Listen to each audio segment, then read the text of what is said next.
Fait qu'on commence comme ça. Bonjour, Marika. Allô, Nicolas. Ça va bien? Oui, toi? Ça va super bien, merci. Marika, toi, t'es conseillère chez nous, Industrielle Alliance, depuis 2021? Ouais. Fait que j'aimerais ça que tu commences en me parlant de toi. Qu'est-ce que tu faisais avant? Tu viens d'où? Puis qu'est-ce qui t'a amené à travailler avec nous? Mon Dieu, j'ai eu un parcours assez diversifié. 9 ans en gestion de commerce. Après ça, j'ai décidé, les enfants sont rentrés à l'école, j'ai décidé de retourner aux études en comptabilité. J'ai travaillé pour la banque, pour une banque pendant 4 ans. Okay. Ensuite de ça, en banque privée, pour finir chez IA. OK. Puis, ça va bien depuis ce temps-là? Oui. T'aimes toujours ça? J'adore ça. Yes! Marika, je t'ai demandé de venir nous rencontrer aujourd'hui parce que je voulais aborder un aspect un petit peu plus particulier de ton parcours à toi. Oui. Toi, tu es conseillère en sécurité financière, comme je disais, depuis 2021, mais tu as eu à vivre dans ton personnel... En fait, tu as eu à affronter une maladie grave. Dans ton cas, c'était un cancer? Oui. Fait que j'aimerais ça que tu nous parles un petit peu de ton parcours, qu'est-ce qui t'a amené, qu'est-ce que ça a été, premièrement, le choc de l'apprendre, j'imagine, ça doit donner un petit coup. Puis après ça, le processus qui a fait que ce que tu as eu à passer à travers, puis ben maintenant, tu es guéri. Fait que j'aimerais ça qu'on aborde aussi l'aspect de comment cette épreuve-là a influencé ton choix de carrière, puis la manière que tu vis la carrière aujourd'hui. Bien, en fait, moi, j'ai commencé l'âge adulte, 18 ans, on apprend que j'ai eu le cancer d'utérus. Il me disait que jamais j'aurais d'enfant. Finalement, je passe les traitements. Tu sais, moi, dans mon cas, ça a été beaucoup d'implications parce que ma famille travaillait beaucoup. Mon père, entrepreneur, ne pouvait pas nécessairement être là. J'ai eu la chance d'avoir la famille d'une de mes meilleures amies qui a pris soin de moi pendant ce temps-là, qui a fait les traitements et tout le tralala, les rendez-vous médicaux à pu finir. C'est sûr que ça impacte beaucoup les gens autour, pas juste soi, c'est tout le monde. Puis moi, je venais d'une famille qui, je pense que c'était un sujet tabou, tu sais, tout ce qui est maladie, tout ce qui est assurance et tout ces choses-là. Fait que moi, quand je suis rentrée dans le monde des adultes, ben, j'avais pas de protection, bien sûr. Mm-hmm. Fait que c'est vraiment, ça impacte tout le monde. Fait que c'est très difficile. Ce qui m'a apporté, en fait, à faire ce travail-là, c'est qu'après ça, il y a aussi... Dans les institutions financières, on voit des successions mal se passer, des gens qui tombent malades puis capables de payer leurs choses. Fait que je voulais vraiment faire une différence dans la vie des gens. OK. Fait que apporter, moi, mon bagage parce qu'on s'entend, j'ai passé par un cancer, oui, mais après ça, il y a d'autres problématiques qui sont venues à travers les années et tout ça. Fait que c'est un combat d'une vie, là, on s'entend. Ouais. Puis après ça, ben l'assurabilité n'est plus là. Fait que d'essayer de donner ce bagage-là pour éviter à d'autres gens de passer par là, puis d'autres enfants aussi. OK. Puis, tu avais quel âge quand tu as été diagnostiquée?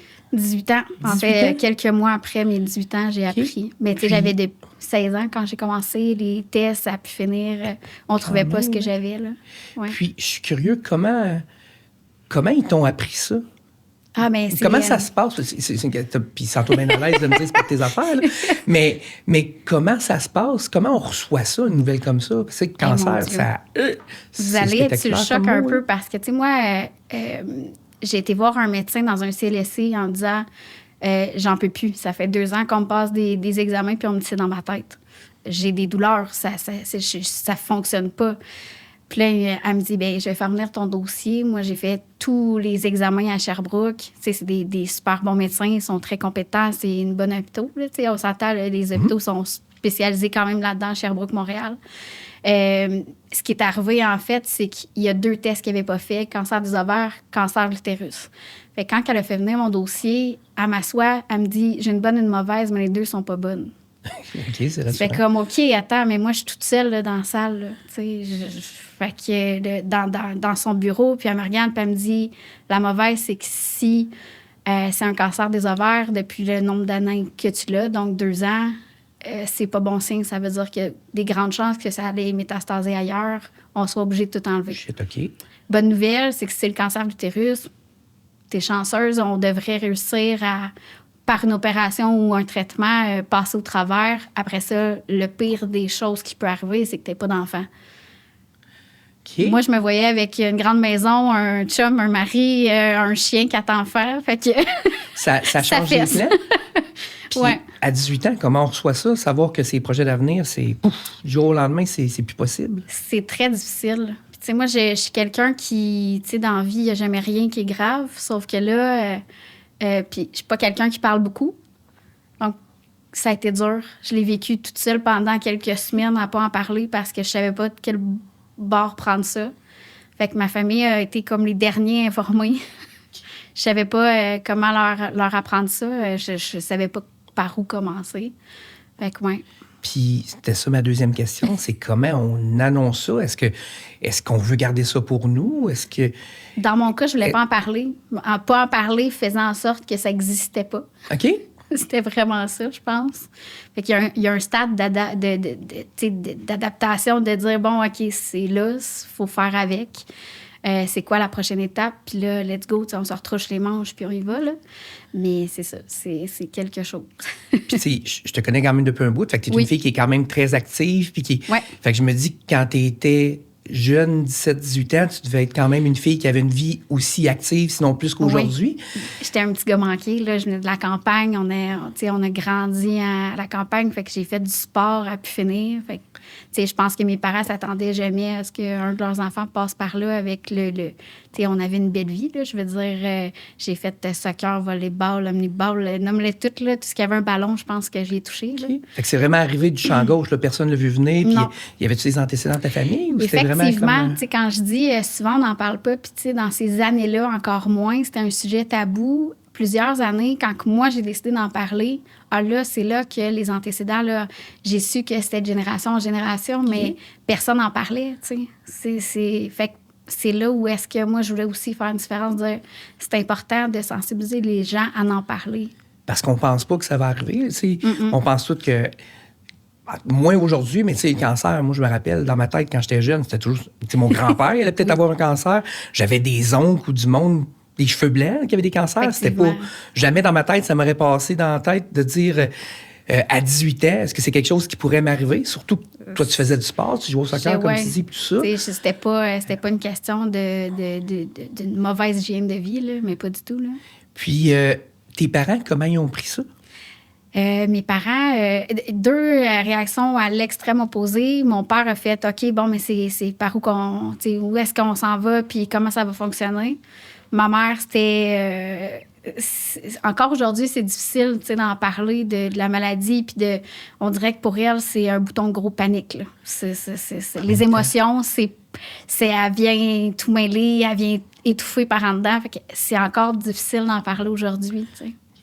Puis toi, quand tu l'as eu, est-ce que tu habitais chez tes parents? Est-ce que tu étais en appartement? J'étais en appartement. T'étais déjà en appartement? Oui, c'est ça. Ça a été difficile. Quand je dis que tout le monde s'est mobilisé, c'est que moi, j'étais aux études à temps plein. Je travaillais quasiment autant d'heures que j'étais à l'école. Mais c'est que j'ai pas d'assurance, pas rien. Le loyer, il faut qu'il se paye. Les factures, il faut qu'ils se payent. Qu'est-ce qu'on fait? Comment? C'est ça. Fait que c'est pas juste le stress de vivre la maladie, mais de tout ce qui est alentour, là. Puis si on en parle un petit peu, qu'est-ce qui a changé dans ton mode de vie? Parce que j'imagine cancer veut dire traitement, veut dire je suis moins en forme, j'ai moins d'énergie. Là, je sais pas comment ça s'est passé pour toi. C'est sûr qu'il n'y a plus, tu n'as pas d'énergie après ça, tu es dans une douleur, tu es sur médication, il y a une panoplie d'affaires. Moi, j'ai quand même été chanceuse, j'ai pas eu de chimio et de radio à faire. Ça a été quand même pris stade 1. C'était agressif, mais ça s'est bien guéri. Mais oui, effectivement, ça reste que tu as quand même des interventions. Tu es dans les douleurs, tu peux pas aller travailler.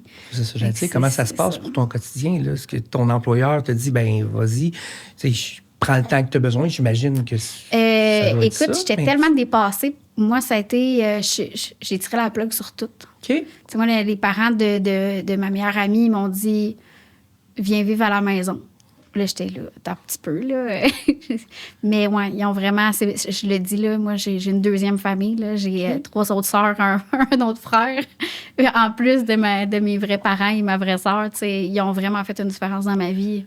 C'est eux qui m'ont vraiment beaucoup aidée, autant financièrement qu'émotionnellement, que dans tout le processus, là. Fait que tu as quand même été chanceuse parce que tu avais des gens autour de toi qui étaient capables de donner du support.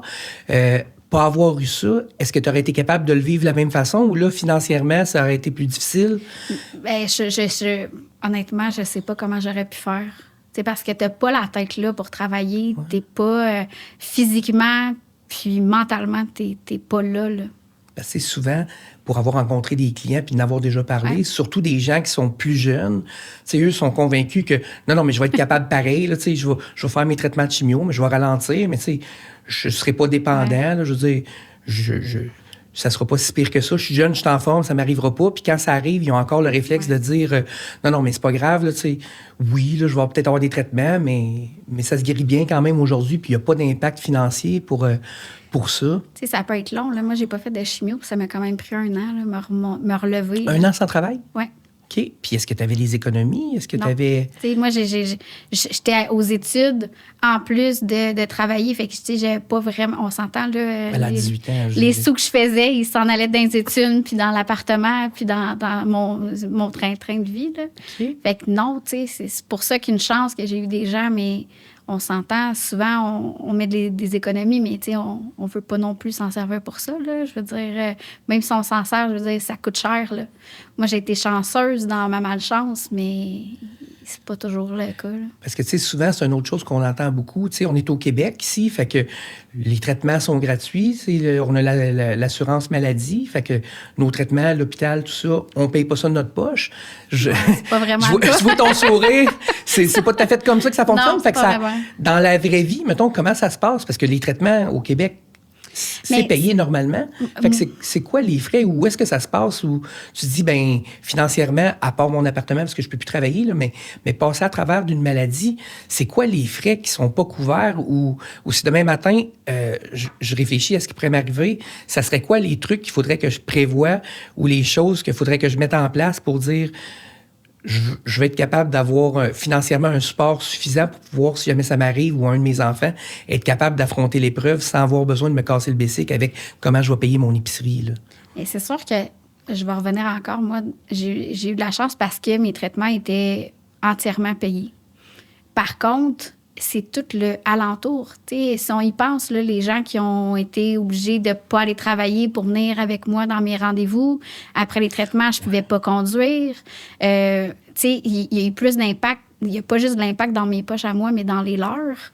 Mais j'ai des amis qui ont passé... J'ai 3 amis qui ont passé par le cancer. La même chose, on s'entend, il y a les frais de stationnement pour aller faire tes traitements qui vivent. Oui, ils le savent, là, ils sont pas fous. Ensuite de ça, il faut que tu manges. Et les gens autour, il faut qu'ils mangent pendant qu'ils t'attendent aussi. Après ça, c'est pas tous les médicaments qui sont payés. Là, souvent, ça va être 80 de tes médicaments, mais il y a une grosse facture à côté là, que tu payes de tes poches. Là. Je vais prendre un ami qui a passé par là. C'était 900 $ par mois qui n'était pas couvert. 900 $ par mois? Juste pour la médication, ça, on n'a pas compté le reste, là. Fait que c'est beaucoup, là.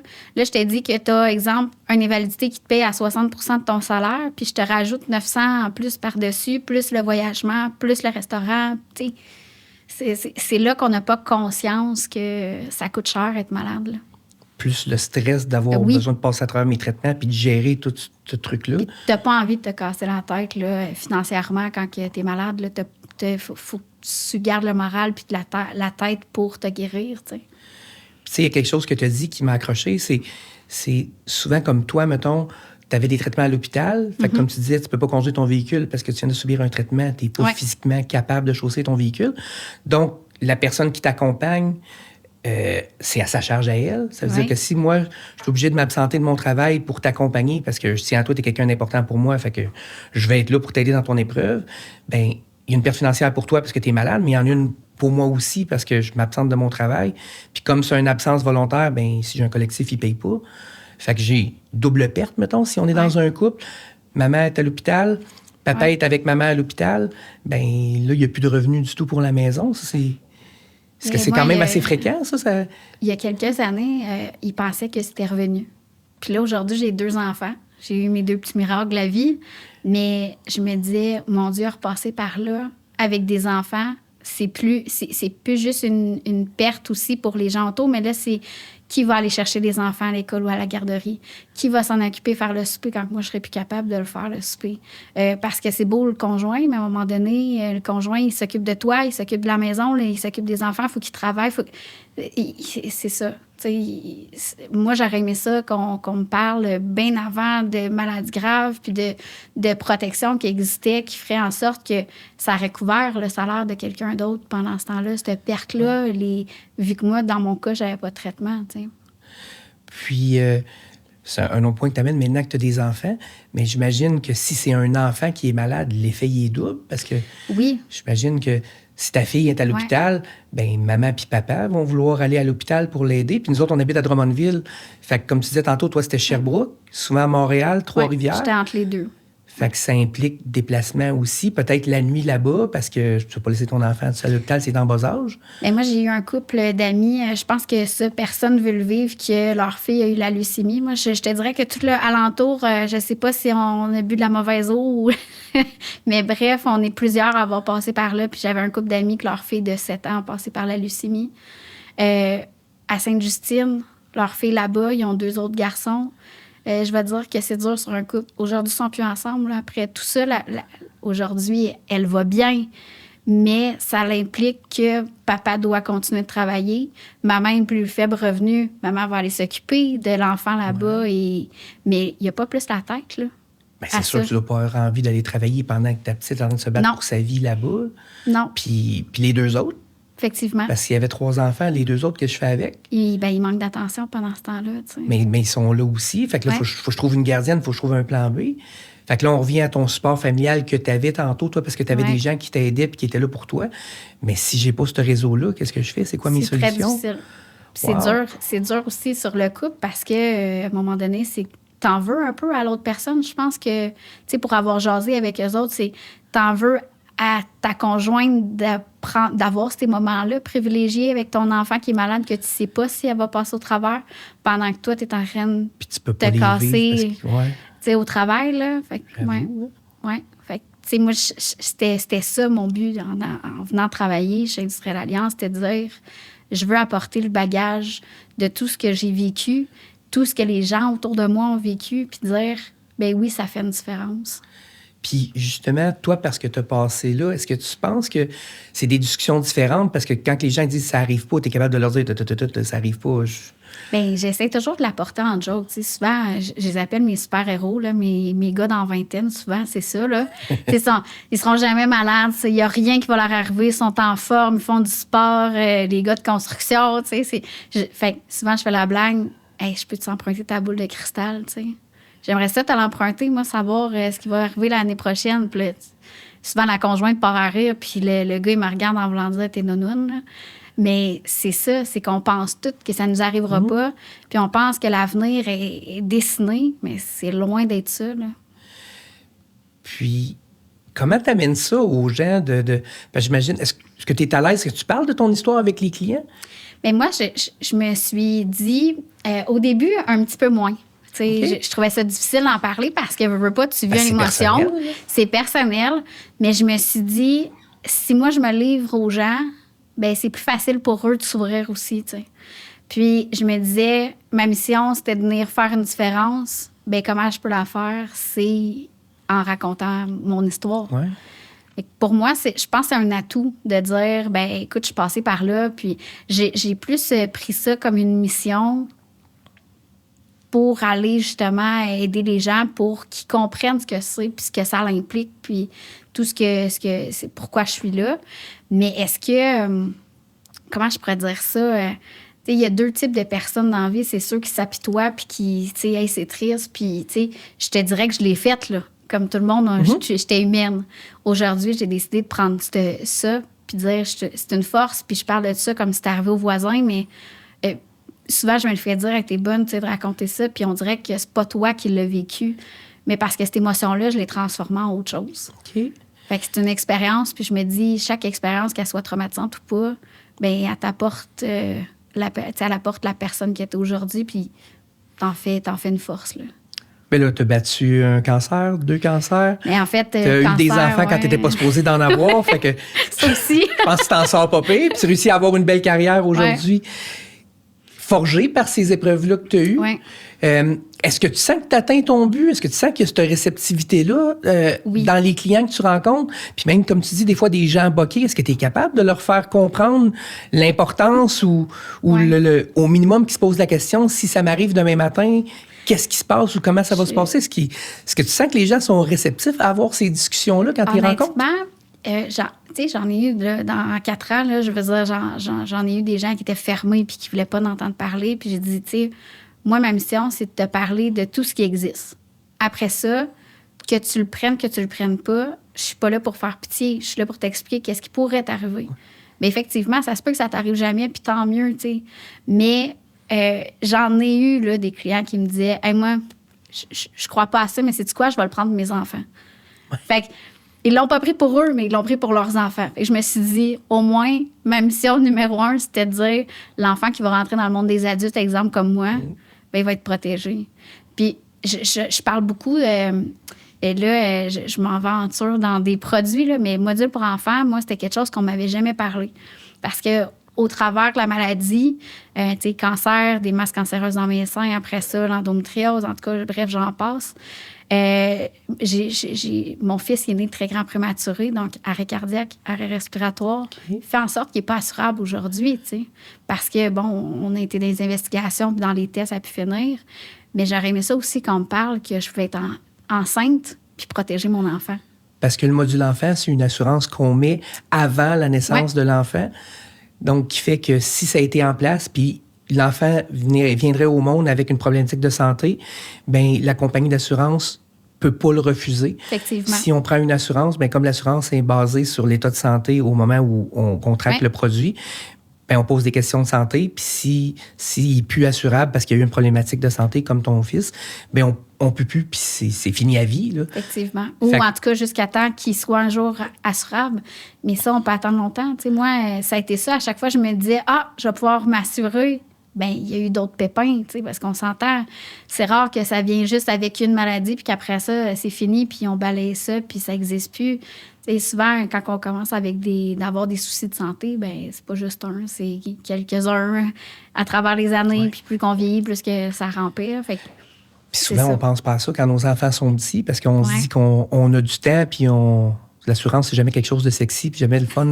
On parle pas de ça en déjeunant le matin. Mais là. Moi, je pense que la phrase qui m'a le plus perturbée quand je suis arrivée chez Industrielle Alliance, c'est « Bien, je m'enrichirai pas sur le dos de mes enfants. » Oui, c'est vrai qu'on entend ça. On l'entend quand même trop souvent, cette phrase-là, mais on oublie l'impact. Moi, je me suis dit, en tant que maman, là, demain matin, j'ai un de mes enfants qui décède. Quand est-ce que je retourne travailler? Je suis pas sûre que je suis pas. Je suis pas sûre que j'y retourne, même si j'en ai un autre, là, parce que sous ça, on l'entend, mais tu sais, j'ai d'autres enfants, tu sais, année, la vie va continuer, ouais. Attends, tu l'as pas vécu, tu sais. Je pense pas qu'on se relève vite fait comme ça, puis qu'on retourne travailler, puis on tourne la page, puis tout est beau. La même chose que la maladie grave. Combien de temps ça va prendre avant que mon enfant passe au travers? On le sait pas, ça non plus. Tu sais, 1 an, 2 ans, 6 mois, tant mieux, mais il y a des conséquences à tout ça. Fait que d'arrêter de penser qu'on s'enrichit sur le dos de nos enfants. Non, on crée un moment où pour la maladie grave, on va être présent. Puis pour la vie, ben 1, on garantit son assurabilité future. Puis 2, ben si jamais il arrive un souci, ce qu'on on se souhaite pas personne, mais que je puisse prendre le temps de passer au travers de cet événement-là. Moi, je pense que c'est ça la principale chose, c'est que l'assurance va me permettre de prendre le temps que j'ai besoin pour retomber sur mes 2 pieds sans avoir de préoccupations financières, puis je vais retourner travailler quand je vais me sentir prêt à y aller, puis pas parce que je suis obligé, parce que là, tout est en train de s'écrouler autour de moi financièrement. Fait que je suis d'accord avec toi, c'est pas pour s'enrichir là-dessus, c'est pour pouvoir me donner l'argent nécessaire pour pouvoir vivre mon deuil de la meilleure façon possible pour moi. Puis si je me rétablis rapidement, tant mieux. Mais si ça prend plus de temps, si mes autres enfants ont besoin d'autres services ou eux, que je sois plus présent pendant plus longtemps, bien, j'ai l'option de pouvoir le faire. Tu as dit une autre chose qui m'a allumé. Tu as parlé d'assurabilité des enfants. De ton fils, tu aurais aimé ça te faire expliquer qu'il y avait des possibilités de l'assurer avant qu'il vienne au monde pour garantir son assurabilité. C'est quoi l'assurabilité future? Bien, qu'est-ce que tu veux dire dans le sens? Bien, qu'est-ce que ça veut dire? Qu'est-ce que ça aurait changé que ton fils soit assuré avant sa naissance? Pourquoi un enfant devrait être assuré? Bien, en fait, c'est que, tu sais, on s'entend, là, pendant qu'il est dans notre ventre, on le sait pas, là. Est-ce qu'il va, comme mon fils, grand prématuré, arrêt cardiaque, respiratoire, je veux dire, il y a eu des conséquences là, à ça, tu sais. Ça a endommagé son cerveau, il était sur respirateur. Après ça, il y a eu des spécialistes à pu finir.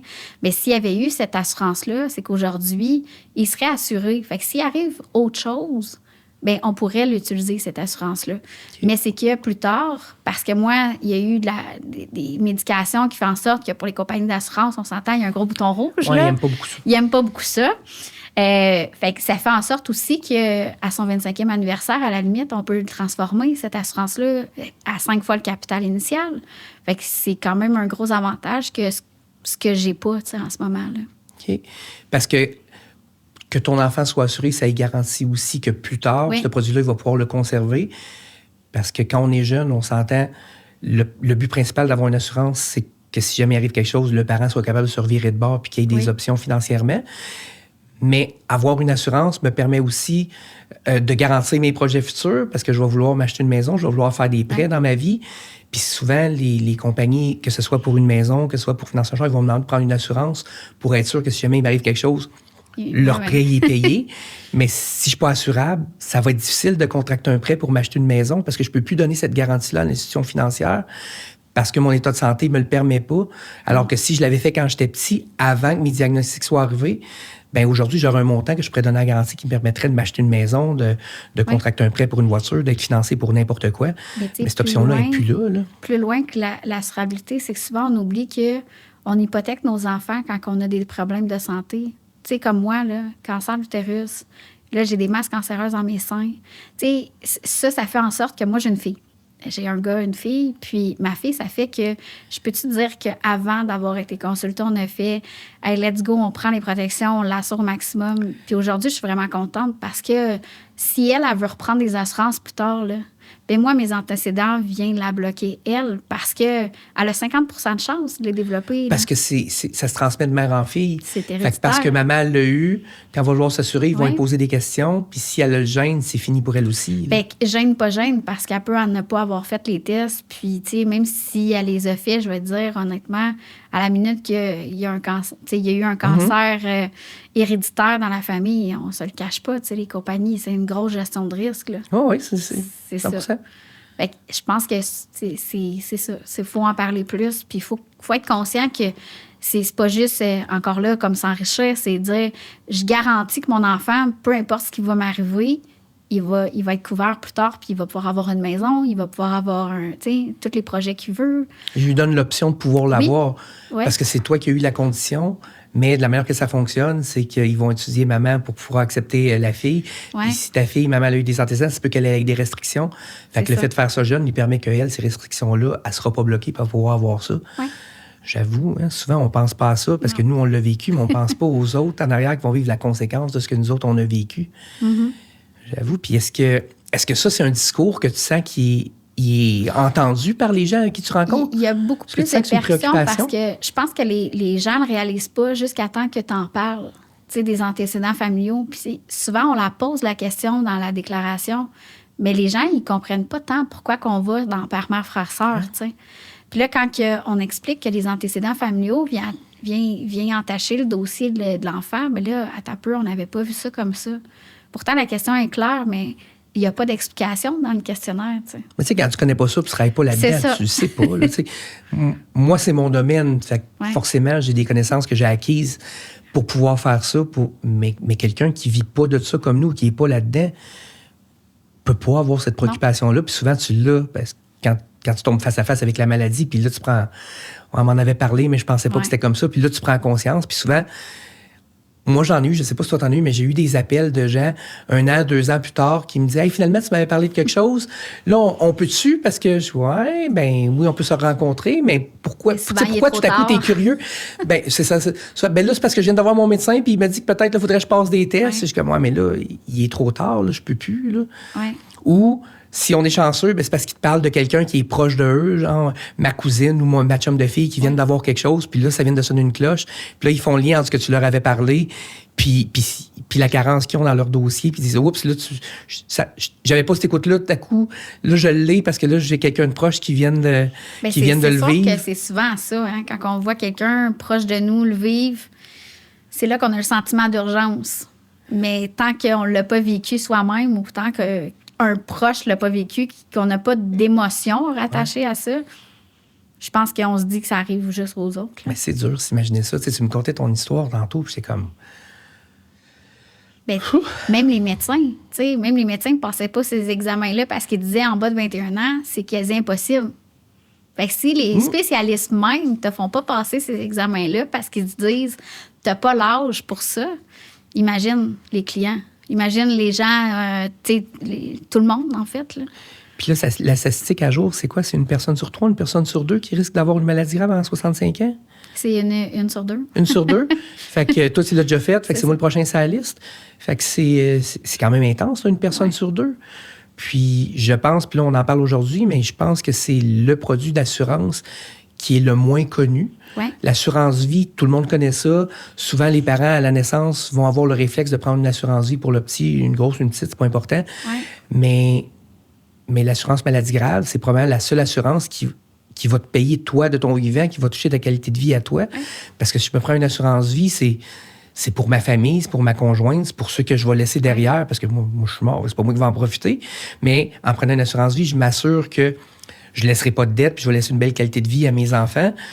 L'assurance maladie grave, c'est... Elle puis l'assurance invalidité, en fait, c'est les deux seules assurances que je vais pouvoir utiliser moi pour moi. Tu sais, je prends ça, mais je prends ça pour moi pouvoir traverser l'épreuve avec des sous, pour moi pouvoir passer à travers. Puis c'est drôle, la vie est mal faite. On privilégie souvent les autres à nous autres. Oui, totalement. Moi, c'est souvent le discours que je leur dis, tu sais, celle-là, tu la prends pour toi. On paye une fortune aux assurances-vie pour protéger les autres quand que nous, on ne sera même plus là. Ouais.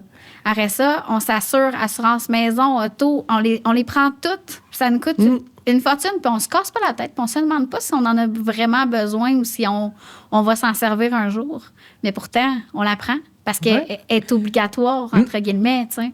Mais pourtant, celle-là, c'est pour te protéger toi-même, pour avoir une qualité de vie de ton vivant. Mais c'est tellement vrai ce que tu dis. Tu sais, on assure nos bébelles. Là, tu sais. Mon char est assuré. Ma maison est assurée pour le feu, le vol, la moto. Toutes les bébelles sont assurées, mais la personne qui paye pour tout ça, elle souvent, on l'oublie. C'est capoté, pareil. Ouais. C'est fou comment on a... Je vais t'envoyer sur un autre. Là, j'imagine, dans ta carrière, depuis le nombre d'années, même des conseillers, souvent, ils vont parler un peu plus aussi de l'invalidité puis de l'assurance-vie. Oui. Puis même eux oublient de parler de la maladie grave parce que même les conseillers, là, je pense qu'on est plus conscientisés puis on le fait de plus en plus. Ouais. Mais si je retourne quelques années en arrière, ça se parlait pas tant parce que la maladie grave, il y a de l'invalidité, il y a de la vie. C'était correct. Mais tu sais, c'est aussi... C'est des discussions beaucoup plus émotives aussi, où il faut que tu ailles dans le... Oui, faut que tu leur fasses dire. Ça crée un malaise souvent dans une discussion, parce que là, on va parler de... Tes enfants tombent malades demain matin, est-ce que c'est important pour toi de pouvoir être présent pour eux? Il y en a que ça les fâche. Puis il y a des conseillers qui sont mal à l'aise aussi de poser la question, parce que là, je peux pas leur dire ça. OK, mais ça y arrive dans la vraie vie, là. C'est vraiment ça qui va arriver. Fait que pas y poser la question, à la limite, tu fais pas ta job. Je me suis déjà fait dire, ouais, mais toi, c'est facile, tu sais l'expliquer. Ben oui. Oui, mais c'est pas plus facile pour moi d'aller là parce que je me rouvre sur mon personnel, tu sais.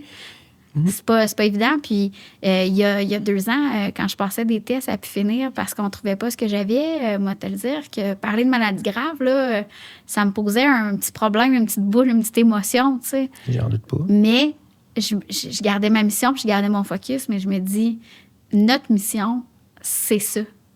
On fait cette job-là, c'est pas pour sélectionner de quoi qu'on va parler. C'est, vas-y, prends ton courage à 2 mains, puis lance-toi, tu sais, puis explique qu'est-ce que ça implique. Encore une fois, c'est des discussions, des fois, qui sont malaisantes. Oui. Il faut, je vais dire ça comme ça, il faut être jusqu'à un certain point convaincu de pourquoi on fait ça pour pouvoir aller là. Parce que la facilité, c'est de dire, tu sais que ça arrive, hein, bon, mais regarde, si jamais ça t'intéresse, on s'en reparlera plus. Mais là, tu sais, parce que c'est des discussions où souvent on va rentrer plus dans des détails, puis ça va révéler des malaises ou des émotions chez les personnes. Ou des fois, ils vont te conter l'histoire de leur père, que ça a été difficile, ou de quelqu'un qui a eu besoin de lâcher sa job, ou d'un proche aidant qui a dit, moi, j'ai accompagné mon conjoint dans sa maladie, puis ça a fait qu'on est obligé de scraper notre retraite, puis on est obligé de sortir nos sous de là, parce que faut que je paye mes billes, là, puis pendant que je suis à l'hôpital, je peux pas travailler. Fait que souvent, c'est l'argent qu'on a, c'est les REER qu'on a mis de côté. Ouais. Fait que souvent, on l'entend, celle-là. Ben là. oui, puis maintenant, on est chanceux parce que la technologie, elle a beaucoup avancé. Fait qu'on meurt beaucoup moins d'un cancer qu'on mourrait dans le temps. La différence, c'est qu'on vit plus longtemps aussi. Donc, si j'ai pris les sous de ma retraite, bien là, j'en ai longtemps. Tabarnouche, si j'ai plus d'argent à ma retraite à devoir me priver parce que j'en ai eu besoin pour pouvoir me soigner. Là. Mais c'est que surtout, en plus, le coût de la vie, il s'en va pas en s'améliorant. Là. Les gens l'oublient. On a de la misère. On est arrêté de travailler, mettons, que ce soit pour une invalidité. Là. Quand tu l'as vécu, tu comprends que c'est pas tant que ça, ton invalidité pour payer toutes les factures puis être capable. Fait qu'imagine si tu te rajoutes des frais supplémentaires à ça. Oui, 100%. C'est là que tu réalises beaucoup plus de choses, mais effectivement, il faut que tu leur fasses vivre puis il faut que tu ailles dans les émotions.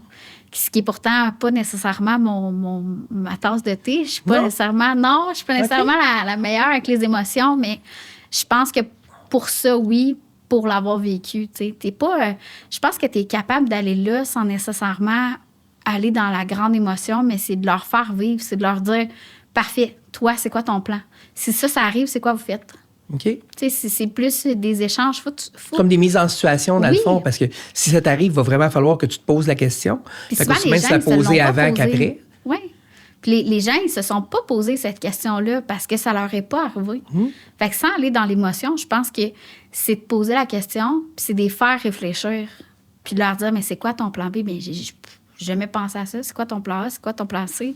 Z, parce qu'on peut changer jusque-là. C'est quoi la solution? Puis l'autre chose qu'on se fait souvent répondre, c'est « Ouais, mais moi, j'ai un collectif.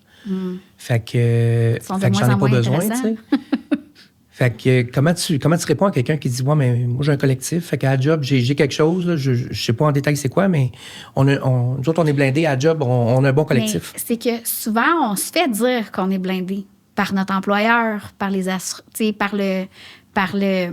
Mon Dieu, je cherche mes mots. Le syndicat. Oui, c'est ça. Et tout ça, tu sais, on se fait dire hey, tout va bien, tout est beau. Je vais prendre mon père avec la construction. Tu sais, je l'ai souvent entendu dire à nous autres. Ouais. Aujourd'hui, il m'a dit qu'il n'y a pas le même discours. Non, ils sont plus en Cadillac? Non, ils sont plus en Cadillac. Tu sais, aujourd'hui, ils réalisent que finalement, lui, il a connu des bonnes années, mais que plus qu'on s'en va, tu sais, plus le temps avance, moins qu'ils ont d'assurance pour autant le même prix, sinon plus cher, tu sais. Fait que ça vaut la peine de s'asseoir puis de le regarder. Mais les gens le font tout pas. Ils pensent qu'ils sont bien assurés jusqu'à temps que... Mais encore là, je vais répéter la même chose, même si tu es assuré pour 80% de ton salaire, si je te rajoute des factures de plus, ça se peut que ça marche pas. Parce qu'aujourd'hui, il y a beaucoup de gens qui en font de l'overtime pour être capable d'arriver, tu sais. Oui. Puis l'autre chose, c'est que ton assurance collective est reliée à ta job. Mais des gens maintenant qui travaillent 20 ans, 30 ans, 40 ans à la même place, il y en a plus beaucoup. Maintenant, on va changer d'emploi 2 fois, 3 fois, 4 fois. Ça veut dire qu'à chaque fois, le collectif, je vais avoir des choses que je vais perdre, je vais avoir des choses qui vont se rajouter. Puis ça se peut que je l'avais dans le dernier, je ne l'ai plus dans celui-là.